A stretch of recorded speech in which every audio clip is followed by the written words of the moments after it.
आपका स्वागत है इस चैनल पे।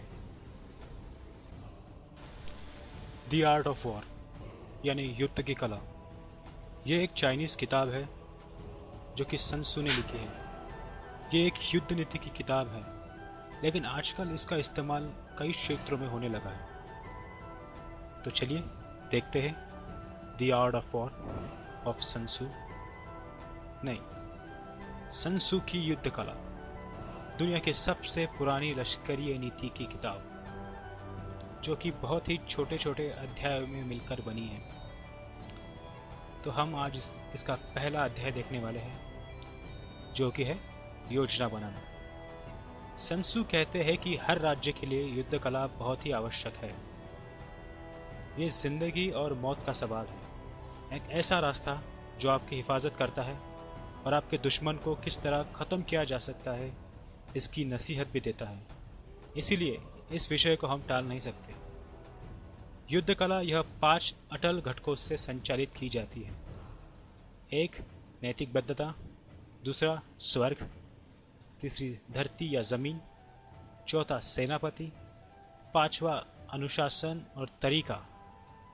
नैतिक बद्धता यह प्रजा और सेना को राजा के प्रति एकमत्य करने के लिए कारणीभूत होती है, यानी जरूरत पड़ने पर लोग राजा के लिए अपनी जान देने से भी नहीं कतराते। स्वर्ग का मतलब यहाँ दिन और रात, सर्द और गर्मी, समय और मौसम से है, जो कि युद्ध नीति का ही एक भाग है।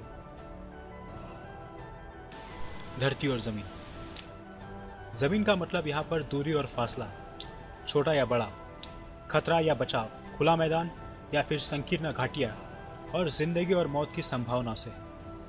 सेनापति। सेनापति का मतलब यहाँ पर एक ऐसा व्यक्ति है जो सदाचारी है, युद्ध नीति का जानकार है, ईमानदार है, परोपकारी है, साहसी है और सख्त है। अनुशासन और तरीके। अनुशासन और तरीकों का मतलब है कि सैनिकों को उत्तम उपविभाग के साथ क्रमबद्ध करना, स्नातकों को अधिकारियों के बीच पद देना, जिन रास्तों से सेना के लिए खाना या हथियार आ रहे हो उन रास्तों की देखभाल करना और सेना के खर्चे पर नियंत्रण करना। हर सेनापति को इन 5 तत्वों की जानकारी होना आवश्यक है। जो इन्हें जानता है वह जीतेगा और जो नहीं वो हारेगा। इसीलिए जब 2 सेनाओं की तुलना की जाती है और अनुमान लगा जाता है कि कौन जीतेगा, तो हम पहले देखते हैं कि दोनों में से कौन सा राज्य नैतिक बद्धता से ज़्यादा प्रेरित है। दूसरी चीज़ हम देखते हैं कि दोनों में से कौन सा सेनापति ज़्यादा क्षमता रखता है। तीसरी चीज़ देखते हैं कि युद्ध में किसको ज़मीन और स्वर्ग का फ़ायदा है, यानी युद्ध मैदान में किसको स्थिति का, मौसम का फ़ायदा है। चौथी चीज़, दोनों में से किस तरफ अनुशासन का कठोर अनुकरण किया जा रहा है, यानी अनुशासन अच्छी तरह से चलाया जा रहा है। पांचवी चीज़ हम देखते हैं कि कौन सी सेना ज़्यादा शक्तिशाली है सैन्य बल के हिसाब से। छठी चीज़ हम देखते हैं कि किस तरफ के अधिकारी और सैनिक ज़्यादा प्रशिक्षित है। सातवीं चीज हम देखते हैं कि दोनों में से किस सेना में नियमित तौर पर इनाम और सदा दी जाती है, यानी अच्छा काम करने पर पुरस्कार और कानून तोड़ने पर दंड। सन त्सू कहते हैं कि इन 7 बातों को ध्यान में रखकर मैं बता सकता हूं कि कौन युद्ध जीतेगा।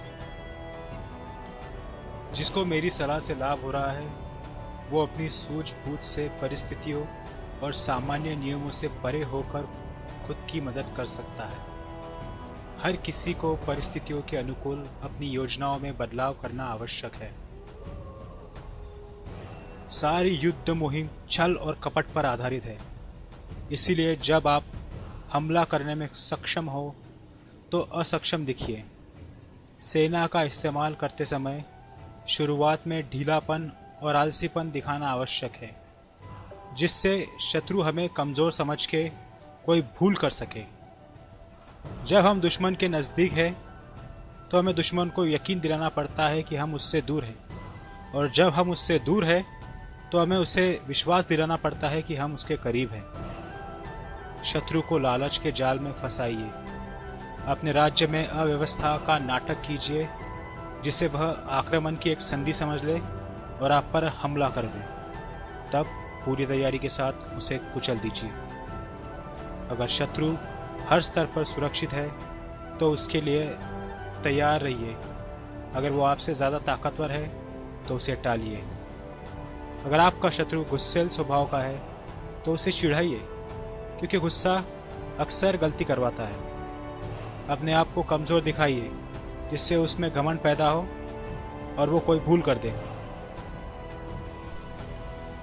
अगर वो सुविधाजनक तरीके से हर काम कर रहा है तो उसे किसी प्रकार का आराम मत दीजिए, यानी शत्रु का कोई भी कार्य आसान मत बनाइए।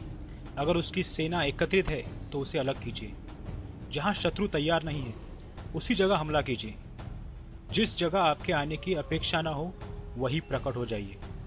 युद्ध नीतियों और योजनाओं को पहले से ही सबको बता देना मूर्खता होती है। जो सेनापति ज्यादा लड़े या जीतता है वह युद्ध से पहले हर चीज का आकलन कर लेता है, और जो हार जाता है वह कम चीजों का आकलन करता है। सन त्सू कहते हैं कि युद्ध से पहले हर चीज का आकलन और उसके हिसाब से बनाई गई योजना आपके लिए जीत के आसार बढ़ाती है। अगर आप भी हमारी तरह अपनी सोच का दायरा बढ़ाने में यकीन रखते हैं तो कृपया करके इस चैनल को सब्सक्राइब जरूर कीजिएगा।